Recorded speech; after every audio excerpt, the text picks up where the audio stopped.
Hi, and welcome back to this special double bill 2022, all new, first exams after COVID, EDUQAS A-Level Media Studies special. And in this video, I'm going to be talking about component 2, giving you a few last minute tips and pointers to get you safely through that exam. And it's worth saying right from the get-go that the text that I'm going to talk about in this video for the TV in the global age, it's going to be Life on Mars and the Bridge. For the alternative and mainstream media section, aka magazines, it's going to be Hook and Women's Realm. And for the media in the online age section, it's going to be our old friend Zoella and Attitude. So I apologise if you've done different text to those. What I'm going to say may give you some general pointers about the nature of the exam and ways to approach each question, but when it comes to text specifics, I'm afraid they're going to be dedicated to those particular texts. So as you are no doubt aware, the way in which this exam is structured, we have 150 of your English minutes, 2.5 hours, 50 minutes per section. 2 of the sections will ask you for extended answers. That's a single question from a choice of 2 for you to answer, while one of the sections will involve you having to write 2 shorter answers, 25 minutes allocated to each, take off 5 minutes planning for each question, giving you 20/20 and 45/45, something along those lines. And this year, thanks to the pre-release information that they've given us as a way of saying sorry for the way COVID went and destroyed the last 2 years of your A-level course, they have decided that the 2 shorter questions will be in the TV section. So this section, of course, is TV in the global age. And for each of the sections, it's worth remembering what the section is called. This will give you some kind of pointer, some kind of direction of travel in which to push your answer in. Now, we know that this year, for Life on Mars, it's going to be an audience question. Now, it's worth thinking about audience in a couple of different directions in the light of this information. One of those is, of course, how Life on Mars appeals to audiences, what kind of audiences it appeals to in a global TV market. So think about the BBC's values as an institution, as a brand, as a creator of drama.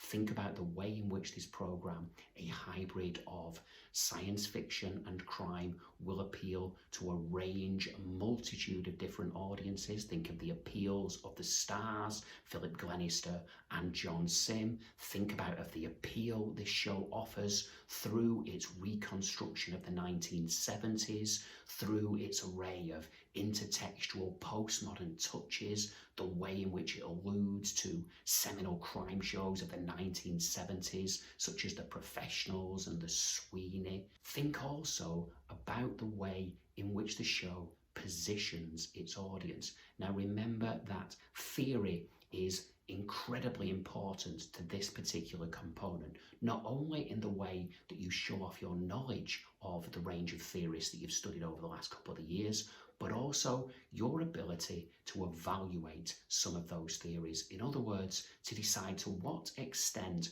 you can apply them to the text that you've been studying. Think about them if the theory, if you were overlaying it on each text, how well does it fit? Now, in relation to Life on Mars and audience, perhaps that means you'll be invited to think about how Stuart Hall's reception theory can be applied to this particular text. How does this text position us? What does it expect the audience's, the spectators' dominant response to be? What might a negotiated response to characters such as Gene Hunt and all the misogynistic, archaic values that they embody, how might that position an audience? For the Bridge, they have given us the advance information that this time around it's going to be a question on representation. Now again, you might want to think about Stuart Hall, this time in relation to his theory about stereotypes. Hall, of course, argued that stereotypes are a result of inequalities in power. In other words, that the powerless within society get themselves sort of reduced and crushed into these small stereotypical representations. Is that the case in this episode of The Bridge, Series 3, Episode 1 that you've been looking at? Think about Saga, think about Hannah, think about Lise Fries. Still, after all these years, still a pleasure to even say Lise Fries, not Into Peace. Think about how they are stereotypes. Are they examples of this inequality of power that Stuart Hall reckons they would be? So coming up next then is section B, mainstream and alternative media. And for this, as I said earlier, I'm going to be thinking about Women's Realm and Hook. And we've been given the advance notice that this is going to be a question about media language. Now, do make sure that that is explicitly at the centre of your answer. You're going to think, possibly, you're going to be invited to think about how this text constructs meaning. You're going to be asked to think about how each of these texts reflects its institutional context, i.e. Woman's Realm coming from a very mainstream background, Hook coming from TCO, alternative media, giving us a representation, a construction of the kind of people who normally might be excluded, might be othered from mainstream media narratives. The temptation might be to talk about representations, but remember, this is going to be a media language question. You're going to be thinking about semiotics, you're going to be thinking about connotations. You're going to be asking yourself, how and why does each of these texts use magazine conventions, use media language in order to show and illustrate that it is a product of its respective institutional backgrounds? And finally, we get to media in the online age, and for this, we're thinking media context and industries. I'm going to be talking Zoella and attitude. Now, Zoella, of course, is the one-woman brand, the one-woman phenomenon. She, perhaps here, it is worth thinking about Hesmond Hausch and his theory of cultural industries, and particular his viewpoint that the radical potential of the internet has been curtailed and reduced, and the promise, the utopian promise of a digital future, a digital utopia, hasn't quite come to pass. And we can illustrate this in reference to Zoella. Zoella, of course, does illustrate that anyone in the digital age, anyone can become a media brand. However, what she has used that power and freedom to do, of course, is to monetize. She has used it to commodify her entire life and lifestyle, from adolescence to adulthood, from pimples and periods now to parenting. I'm not suggesting she had a baby just to tap into another commercial revenue stream. I wouldn't be that cynical, of course, but it has given a new lease of life to the channel. At the center of her branding, of course, is the YouTube channel, but swirling around it, orbiting around it, we have all her social media platforms, we have her website, and if you look at that website, all you essentially get is the same kind of content that you might find on Cosmopolitan or Glamour or Grazia. In other words, that radical potential of the internet has been smothered in order to ensure that Zoella can monetize, and hawk as many products as she possibly can.